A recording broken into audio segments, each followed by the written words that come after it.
Ugh. This one's going to be different. We're going to look at an ancient alchemical text and show why it creates multidimensional thinking. Helps you think outside the box. For me, the 12 Keys of Basil Valentine was very life-changing.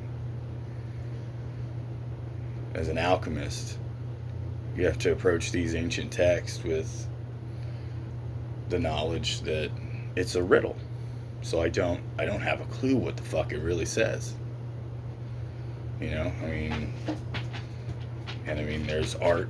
So there's 12 images. Those are the keys. And then there's a riddle underneath each key depicting what each thing means. And you have to look at it from many perspectives. Like, it starts off telling you what it's not and where it doesn't exist, which gives you a physical, because it talks about the dung heap, it talks about the trees, it talks about dead animals, it talks about the dirt, it talks about all these things that it's not. So, it's a riddle. Is he pointing at them? Is that where it is? Type situation. So you have to have that aspect. And then you have the aspect of, because if you look at it just from an outer perspective, we're looking outward. Like, as of right now, Japan does have a chemical plant, or a sewage plant that basically they dry out the sewage, the sludge, burn it, and they obtain more gold, silver, platinum than most modern gold mines from sewers. And it is hinted in the text that it is not in the dung heap. And then you have the chemistry of it, the nitrates, because niter's mentioned, and so you have the chemistry of it. There's a text that talks about alcohol, and Basil Valentine is known for creating ethyl chloride and stuff. And that's alcohol with a chlorine attached. And basically he took table salt, alcohol, and dripped in sulfuric acid, sulfur, salt, and spirit. And he created ethyl chloride. And you can take that ethyl chloride, react it with, because you have your niter, and when you make your lead, you have to cook it down with niter, and then you get the nitrite, and you rack that, and you get nitroethane. And this isn't a chemistry. This is looking out through these texts. So the outside world.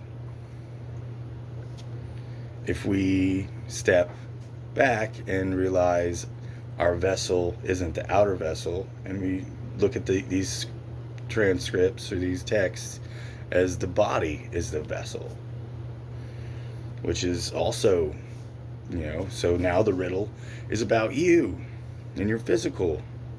So you have the calcination, you have all these things telling you to distill yourself, clean yourself, which would be fasting. And then we get into epigenetics and autophagy and just cleaning out your entire system. And these guys were big on, let's look at an ancient medicine man. They would eat poisonous things, and then, for instance, long time ago, these ancient monks would eat mushrooms and sell their pee. Because, what was it? The big one was the Santa Claus mushroom. And it has a negative effect if you directly eat the mushroom. But if you just drink the urine of the medicine man, there's no real negative. It's all, you just get mentally, woo. So we have our vessel. So when we look at this text, we're looking at through the aspects of the body, and how the body is the alchemical temple. It is the vessel. And I mean, your body is a chemistry machine. So, I mean, these things apply there. So the pieces fit. But the pieces also fit from a spiritual aspect of destroying the ego, destroying the self to create the perfect self, and so on. So, I mean, these ancient texts, the riddles and madness, you know, and Carl Jung, I think that's how you say his name, might be Jung, not sure, but he was big into alchemy, and that was where he developed a lot of his philosophical and physical ideas for psychology. So there's a lot of psych stuff in here. But if you look at this text, it, from any different perspective, it means something else. I mean, so it helps you create a multi-dimensional thinking process that you normally wouldn't. Like if you get stuck on a project, no matter what it is, maybe you're writing a book, maybe you're, so what's the problem? Is it outside? Is it something that you need to remove from your out? Is it a friend? Is it the general vicinity? Do you need to move? You know what I mean? Do you need to go somewhere else to erase the block? Is it you? Are you physically tired? Are you physically drained? Do you need to eat? You know, stuff like that. And then you have the psychology in it. Is the problem my ego? Is something that my ego is holding on to? Does it need to be let go of? Is it my psychological thought process holding me in this place? Is it a belief? Is it, you know? So you have that mental stuck sometimes. And if you look at it from that perspective, I mean, we can take these processes of ancient alchemy and apply them in multi aspects of life.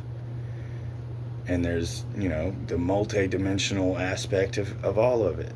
Because, I mean, we're all everything. So technically, you're looking at everything as a whole rather than just one specific aspect of it. And you can take these three things, you know, your outer self, which is nature, your physical body, which is you, and your spiritual self, which is, you know, and you can separate them, you put them together. That's what's good about these ancient texts, because it's a riddle. It's fucking, you're decoding madness, and it could mean anything. And that's one of the biggest aspects of coming to spirituality anyway. You have to realize that you don't know anything. So you take this riddle, which is pure fucking madness, and try and understand it. So you're decoding madness. And that takes a multi-dimensional look. Because if I just look at it as the outer, I'm never going to find the inner. But if I don't look out and focus on just the body, I'll never find the spiritual. If I just focus on the spiritual, I'll never find the body or the outer side, the other dimensions. So, I mean, it creates a multi-dimensional look at reality. And you can apply these processes to life in general. I mean, I know I'm mansplaining, but I think that's why it's good. But because I don't want to dive too deep into, you know what I mean? I'm not going to, if you take seaweed and bake it down to ash and drip in sulfuric acid, add heat, you get an iodine, which is a fucking purple stone, which, but the cool part about that is that purple stone, iodine, that's why it's in salt, is it removes all the heavy metals from your body. So, I mean, if you start taking iodine, which is like a drop a day, you start clearing out all the heavy metals and toxins in your body. And that's one of the goals in alchemy, is to decalcify everything. You have to decalcify the outside world, decalcify the self, the ego. And it gives you a multi-dimensional aspect of life. Because, I mean, it helps you look outside. It helps you look at the body. It helps you look inside at the spiritual side. That's what's fun about these texts. I mean, because you come upon it as like madness. Makes no sense. It's complete gibberish. But then you dive deeper. And I mean, like I said, Basil Valentine is noted in history as the creator of ethyl chloride and nitroethane. And nitroethane is the base for a lot of drugs.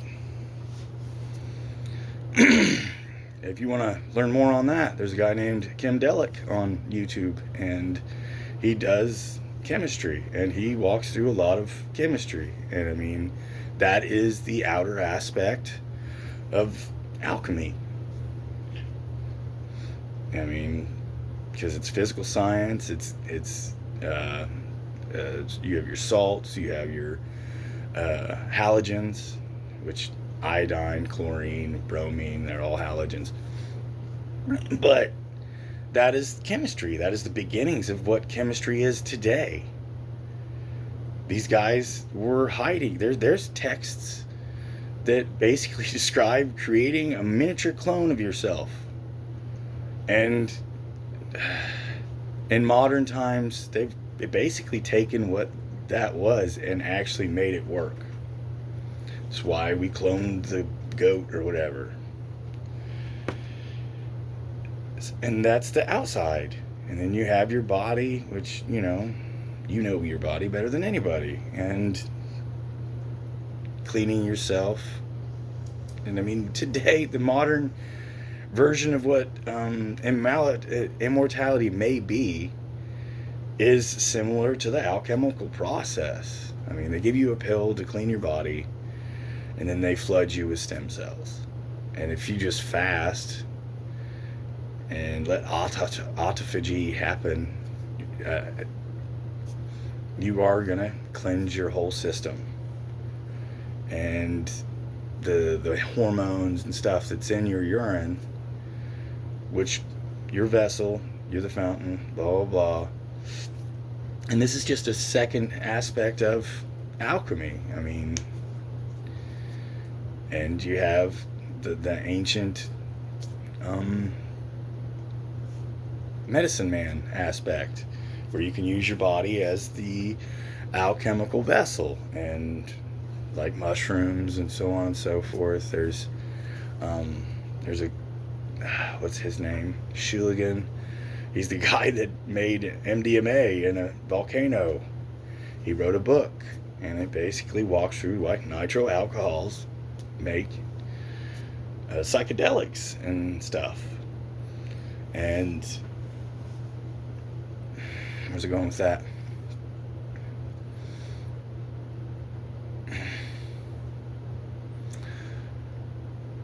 Either way, I lost it.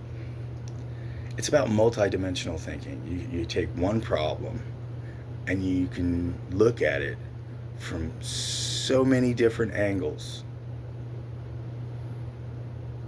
I mean, you can apply this to your life in many different ways. It's not just about the alchemical and searching for the gold. It's about the way you look at things in general. Because most of us have that one specific pathway that we only know that one way to look at things, and it gets us stuck. So if we look at it from an alchemical aspect, we have the outside, we have the body, and we have the spirit. And we can look at anything from that perspective, and you get the multi-dimensional look at this.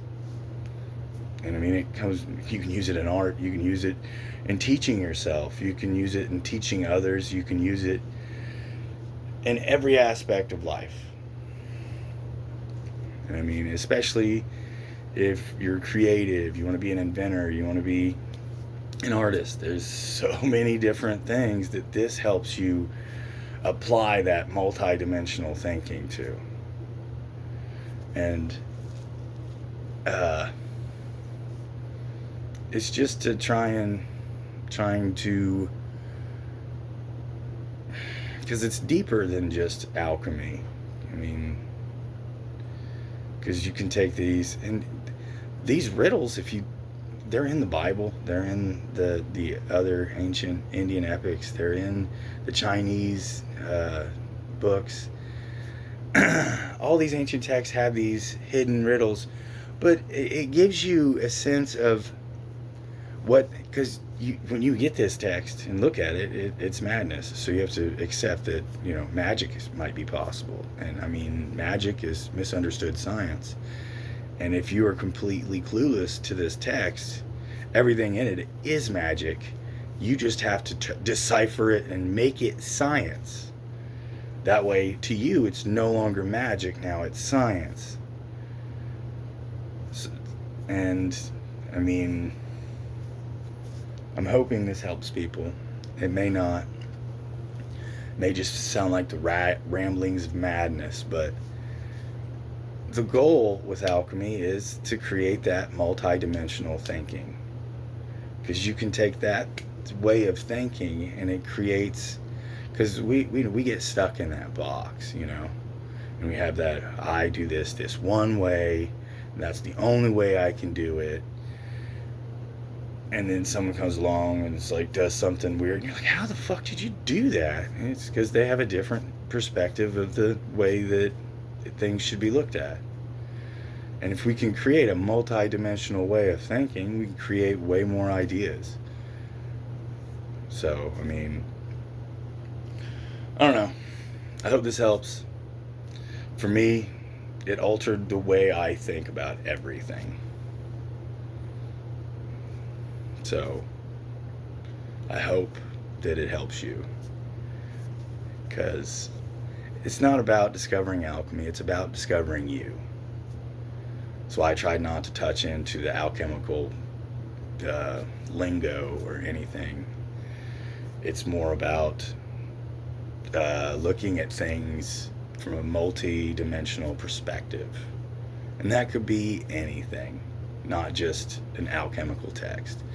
The alchemical text is the best way to show this because it's a riddle. It was a code. They hid their knowledge in these texts. And it's chemistry, it's material science, it's spirituality, it's the study of self. It's, and normally, like, if we could just go to a religious place, we go to church, and it's none of it is supposed to be taken literally. It's all supposed to be spiritually and blah, blah, blah. That takes a lot of things away from what we're supposed to be doing as humans and learning about reality in general. That's why alchemy is my favorite spirituality aspect, is because you're not just looking at the spiritual side. You get to look at the outside. You get to go get a tree and see what's inside it. You get to take a seaweed and see what's inside it. You find its spirit, if you will. And I mean, tearing apart nature to see what's inside, and your search for God, and your search for spirituality, and your search for knowledge. It's not the same as you would if you were just to read the Bible and go from the spiritual aspect. And don't just think it's just that too, because there's more to it. And I mean, that's for you to find. What does it mean to you? That's why it's important that you try and decode these texts your way, and then, in your research, in your studies, because I mean, it's about you, it's not about anyone else. So it's important to understand, because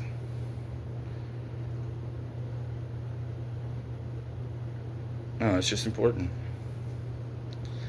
And these multidimensional aspects can help anyone. Well, I hope that helps. I'm going to try and go deeper in it, but I want something that I could explain that, and not trying to fully deep dive into alchemy, but still show the way I would look at a text and tear it apart and try and understand what it actually means. Because with alchemy, you have to look at every angle. And doing that, I mean, it makes your mind think differently, I think. Because I'm not just looking at it for the inner self. I'm looking at it for the outer, the self itself, the vessel, as well as my spiritual self. Because in this spiritual game, we convince ourselves we're just the spirit, or we're just the body. Because if I just look at it as I'm just the spirit, it'll be next time that I figure it out. If I look at it as I'm just this body and I'm separate from nature, you come up with a different aspect of what it's supposed to be. And I mean, if I place it outside myself and search for it out there, that's a different aspect too. I mean, does that make sense? Because it's not just the outer, and it's not just the body, and it's not just the spirit. It's all of it together. And that aspect of spirituality, or it's not even a religion, it's more, just, I don't know how to word that, but it's important not to just, because you can't just look at it from the spiritual aspect. You can't just look at it as the body. And you can't just look at it as the outer. They're a whole thing. And we need to work, as humans, we need to see the bigger picture and not just the box. Like, if I just look at the box, all I see is myself. I can't look outside myself. I can just see and I mean, a lot of us do that. That's our ego demanding it's correct. And mine's been wrong a bunch. But I'm hoping you're catching on to what I'm trying to say. I'm probably not doing the best job because I'm just winging it. But for me, I'm channeling, because I don't want to write it down and say it's this. I'm just winging it from memory and letting it happen. And for me, that's how I like to do it. End up mansplaining, but I think it's better to try and mansplain and simplify than try and tell you I know everything, because I don't know everything. I know this way of thinking helped me in every aspect of science, in every aspect of being creative in general. And I hope it helps you. Because all these ancient texts are fucking riddles. And anything is possible within them. So remember that and apply it to your life, apply it to your reality, because this will alter your reality. Because if you're one of those people that just thinks physically the self, you're going to start looking outside and inside, not just. And if you're one of those people that just sees the outer world, you're going to be able to see the self and the spirit. And if you're one of those people that just sees the spiritual aspect, you'll start seeing the self and the outer, and that will help you in the long run. What is the answer? That's the fun part, is you never really fully know. There's always that what if. There's always that maybe. And I think that's what helped me, is because there is no full answer, but you do find answers. Does that make sense? Because we're all searching for the answer, but if you do this journey, you find little answers. Little of this goes here, little of this goes there. And you learn more about your spiritual self, you learn about your body, you learn about nature. And maybe somebody will see this and be able to explain to me how they applied it to their reality and it altered their reality. That'd be cool. And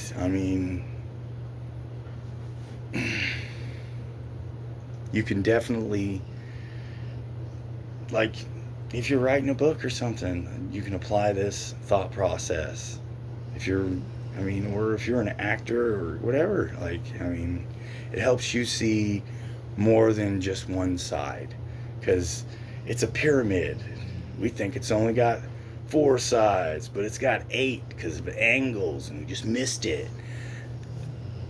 And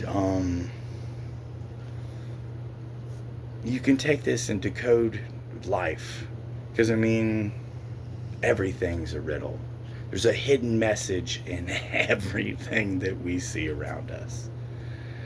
And I'm hoping this helps you see some of the hidden in reality, because it's the perspective and our point of view and how we view things. Your parents teach you to look at things this specific way, and some of us hold on to that, and that's who we are till we die. And for me, the alchemy of being able to look at nature, tear it apart, and see what's inside. Look at the self, tear it apart, see what's inside. Look at the spiritual aspect and see what's inside,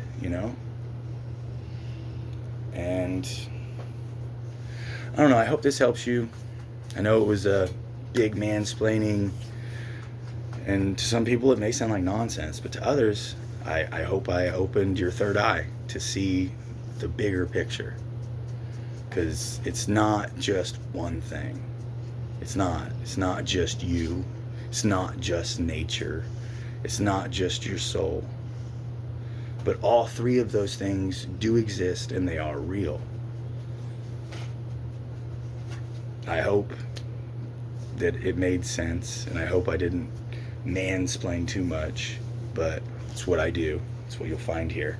A bunch of mansplaining. But I think that's good, because if I over-explain it, you'll think I know everything, and I don't. But if I under-explain it and leave you that curiosity to search, I think that actually helps more. I could be wrong, but I hope this seed I'm trying to place in your mind opens your mind and helps it grow. Alright, thank you guys. Hope you stayed till the end. If not, sorry. Deuces. Good day, man.